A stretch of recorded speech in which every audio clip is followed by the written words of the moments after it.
नमस्कार, मेरा नाम कृणाल ठाकुर है और आज के इस वीडियो में हम बात करेंगे कमोडिटी मार्केट्स एंड डेरिवेटिव्स की।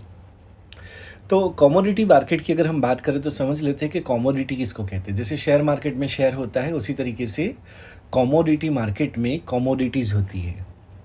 कमोडिटी मतलब वस्तु। हम अपने आजू बाजू हर जगह पे वस्तुएं देखते हैं, कमोडिटीज़ देखते हैं। We see commodities all around us. Price of commodities going up और down affect our day to day activities. कि इन कमोडिटीज़ की जो प्राइस है वो ऊपर जाती है या नीचे जाती है, वो हमारे रोज़ की जो ज़िंदगी होती है हमारी, उसके ऊपर इम्पेक्ट डालती है। एक एग्जांपल देते हैं कि सपोज़ हम कार चलाते हैं और अगर कार चलाने में जो हम पेट्रोल यूज़ करते हैं, जो पेट्रोल है, डीज़ल है, उसका प्राइस अगर बढ़ जाता है, पेट्रोल डीज़ल एक कमोडिटी है, तो उसका प्राइस अगर बढ़ता है तो उसका हमारे कार चलाने के ऊपर इम्पैक्ट पड़ता है।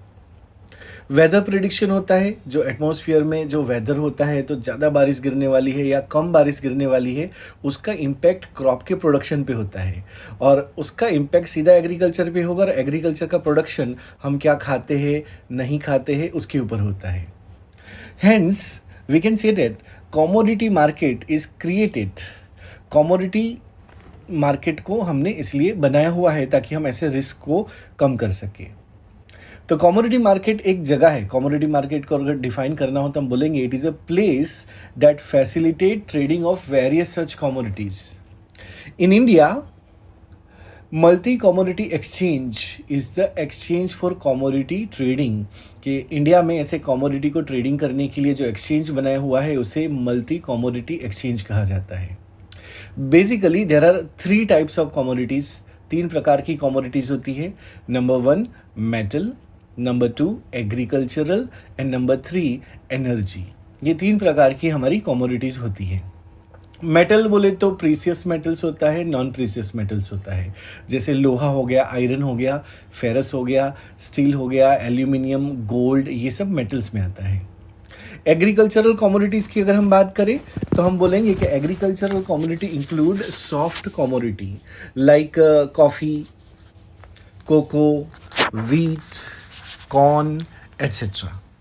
एनर्जी कमोडिटीज़ की अगर हम बात करें तो energy commodities include crude oil, natural gas, coal etcetera. अगर हम बोले कि direct, the most direct and popular form of taking part in commodity trading is through future market. कि ऐसी कमोडिटी को शेयर की तरह खरीदना हो, बेचना हो, तो फ्यूचर मार्केट से आपको ये करना पड़ेगा।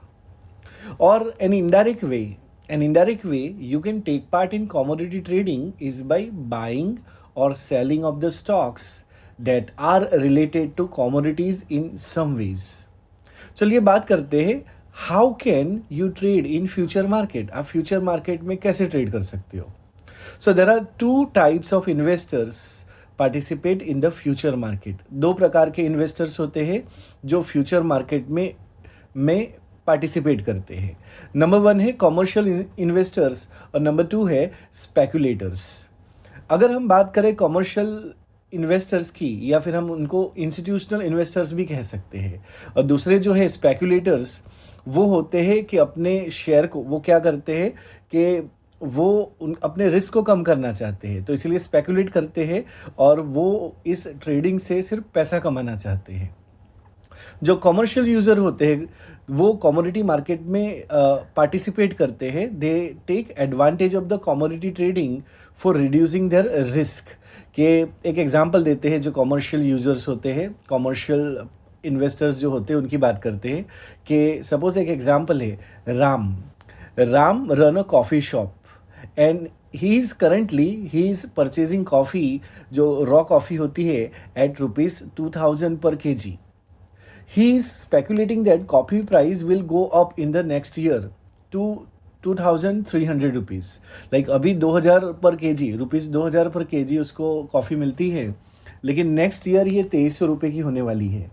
Now there is a Lakshman, another person whose name is Lakshman, who own a coffee plantation. उसके पास पूरा बागान है, प्लांटेशन है, and his cost of production per KG that coffee is ₹1800। Currently, he is selling coffee at rupees 1900 per kg, and he has fear that coffee price may go down in the next year.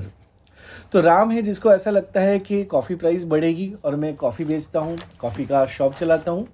और लक्ष्मण है, उनको ऐसा लगता है, वो production करते हैं coffee का, एक पर्टिकुलर कॉस्ट ऑफ प्रोडक्शन होता है और उनको ऐसा लगता है कि फ्यूचर में कॉफ़ी की प्राइस कम हो जाएगी।